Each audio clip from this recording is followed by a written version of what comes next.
Hello friends, SMS short classes में आप सभी का स्वागत है। चलिए आज जो है 22 नंबर से क्वेश्चन स्टार्ट करते हैं, जो कि हम इससे पहले वाला वीडियो में 21 नंबर तक कवर कर चुके थे। चलिए 22 नंबर क्वेश्चन है, निम्न में से कौन सा उत्पाद लेड नाइट्रेट को गर्म करने पर प्राप्त होता है?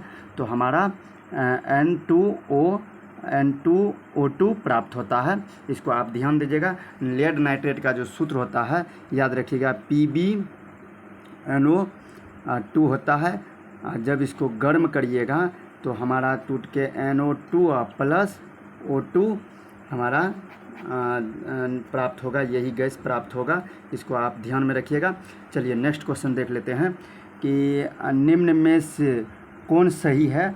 तो आप सभी को हम मुख्य सूत्र लिखा दिए थे, इसको आप ध्यान में रखिएगा।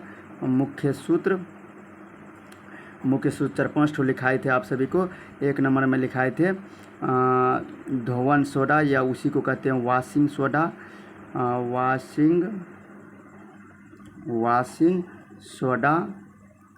वाशिंग सोडा का फार्मूला आप सभी को बता दिए थे कि Na2CO3 × 10H2O होता है। उसके बाद और फार्मूला दूसरा नंबर में फार्मूला बताए थे आप सभी को कि वाशिंग सोडा हो गया धोवन सोडा, उसी को कहते हैं, धोवन सोडा को ही कहते हैं खाने वाला सोडा। ब्लीचिंग पाउडर का भी बताए थे, ब्लीचिंग पाउडर का बता दिए थे। ब्लीचिंग पाउडर का सूत्र होता है CaOCl2। अगर इस टाइप का नहीं रहेगा तो इस टाइप का जरूर रहेगा CaOCl × Cl, एक ही बात हुआ। और तीसरा नंबर में बताए थे बेकिंग सोडा। बेकिंग सोडा का भी बता दिए थे।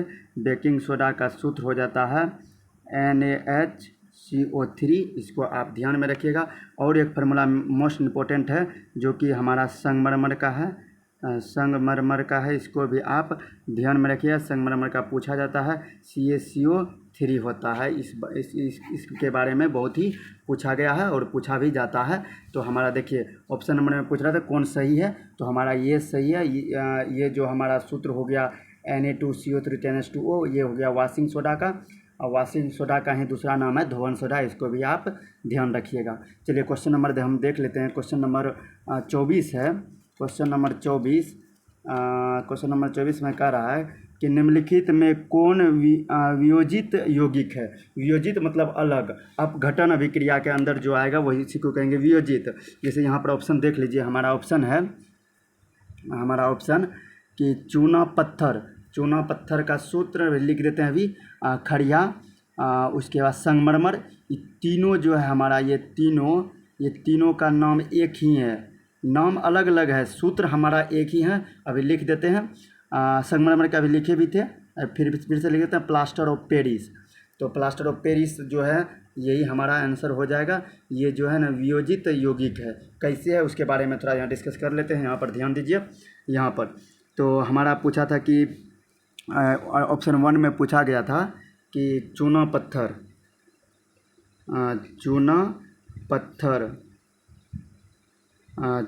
पत्थर का सूत्र होता है CaCO3। देखिए इसी को कहते हैं संगमरमर, इसी का नाम है संगमरमर, इसी का नाम है खड़िया, इसी को कहते हैं चूना पत्थर, खड़िया, संगमरमर। इसको भी आप ध्यान में रखिएगा। सबका सेम फॉर्मूला CaCO3, इसका भी होता है CaCO3। और प्लास्टर ऑफ पेरिस जो पूछा था, प्लास्टर ऑफ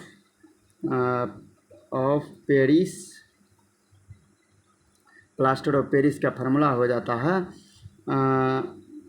CaSO4 × ½ H2O। तो देखिए ये अलग अलग है, ये भी अलग है, तो हम इसको बोल सकते हैं कि वियोजन यौगिक है।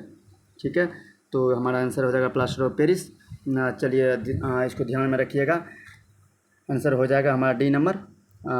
देखिए 25 का क्वेश्चन है कि निम्नलिखित में से pH कौन सा मान क्षारीयक विलयन का मान देता है? तो हम थोड़ा pH के बारे में बात कर लेते हैं। इधर आप ध्यान दीजिए pH के बारे में। देखिए पीएच हमारा जो है मानिए है 0 से 14 तक, 0 से 14 तक मान है। और पीएच के बारे में पूछता है कि अम्ल का कैसा होता है पीएच, क्षार का कैसा होता है अम्ल का जो है 7 से कम होता है, 7 से कम होता है। और क्षार का जो है हमारा 7 से अधिक होता है, 7 से अधिक होता है। और हम बात करें उदासीन का जो है हमारा 7 के बराबर होता है, 7 के बराबर होता है। चलिए हम ऑप्शन देख लेते हैं। ऑप्शन क्या क्या दिल है कि बोल रहा है कि निम्नलिखित में से पीएच का कौन सा क्षारक, मतलब क्षार बोल रहा है, मतलब 7 से अधिक होगा वो क्षारक होगा। तो हमारा देखिए 7 है, 6 है, 2 है, तो हमारा यही हम आंसर हो जाएगा 13 क्योंकि 7 से अधिक है।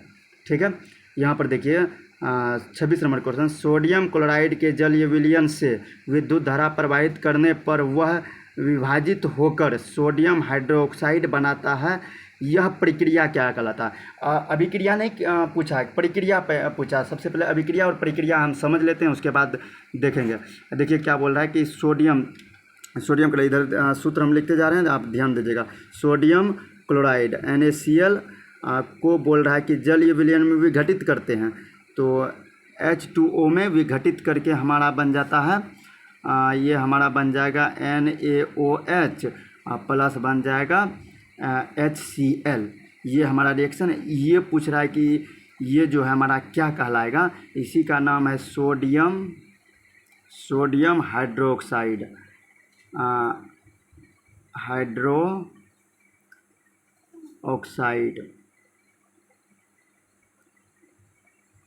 हाइड्रोक्साइड। ठीक है, आप इसको ध्यान में रखिएगा कि सोडियम हाइड्रोक्साइड इसका नाम हुआ। तो अब थोड़ा सा हम इसके देख लेते हैं। ये जो है ये पूरे प्रक्रिया जो है, ये जो पूरे यहाँ से यहाँ तक पूरे प्रक्रिया हुआ, ये हुआ प्रक्रिया।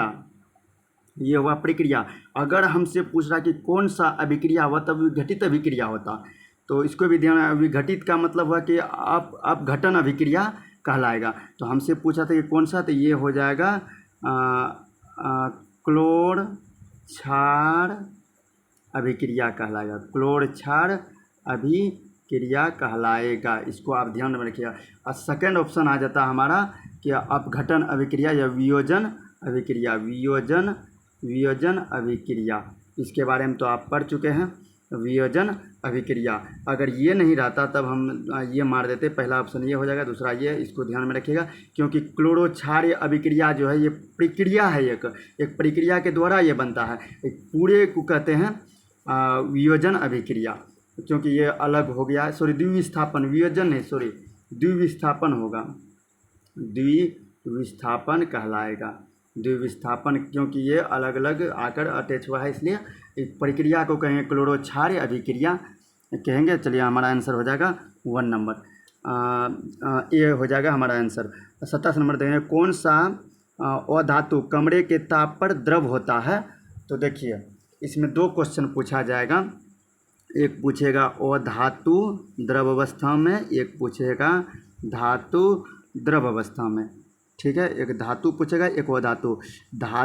अधातु जो हमारा अधातु हो जाएगा ब्रोमीन, ब्रोमीन जो हमारा होगा ये हमारा अधातु होगा। अगर इसी को धातु में पूछ लेता तो पारा हमारा आंसर हो जाता। ठीक है, इसको आप ध्यान में रखिएगा। ये जो है द्रव अवस्था में पाया जाता है, या कमरे के ताप पर द्रव अवस्था में पूछ लिया जाएगा, तो ये भी आंसर हो जाएगा। हमारा आंसर हो जाएगा, यहाँ अधातु पूछा था तो ब्रोमीन हो जाएगा। अगर धातु पूछता तो हमारा आंसर हो जाता पारा। ठीक है, इसको बढ़िया से आप नोट कर लीजिए और ध्यान में रखिएगा।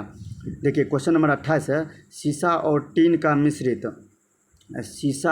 टीन का जब मिश्रित करते हैं तो हमारा गोल्ड बनता है, सॉरी सोल्डर बनता है। इसको आप ध्यान में रखिएगा। इसका मिश्रित स्टील का जो है कॉपर और टीन को जब मिलाते हैं तो हमारा स्टील बनता है, इसको आप ध्यान रखिएगा।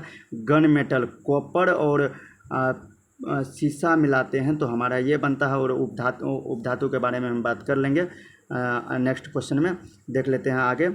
29 क्वेश्चन नंबर है, निम्नलिखित में से किसे चाकू से काटा जा सकता है।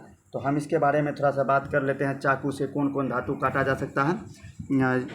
फर्स्ट ए जो है, फर्स्ट ए, इसे चाकू से काटा जा सकता है। फर्स्ट ए में जो है जितने भी धातु है, first A group first A में जैसे ना हमारा है हाइड्रोजन को छोड़ दीजिएगा, लिथियम ले लीजिए, सोडियम और पोटासियम, ये सभी जो है चाकू से काटा जा सकता है। इसी के बारे में पूछता है। और अगर ले लेते हो lithium, sodium, potassium, rubidium, francium, ये सभी जो है हमारा फर्स्ट ए का है, इसे चाकू से काटा जा सकता है। जो होगा हमारा इसमें और एक ये चाकू से काटा जा सकता है। और पूछेगा कि पानी में कौन सुरक्षित रहता है, तो एक फास्फोरस पूछता है, पानी में सुरक्षित रखते हैं,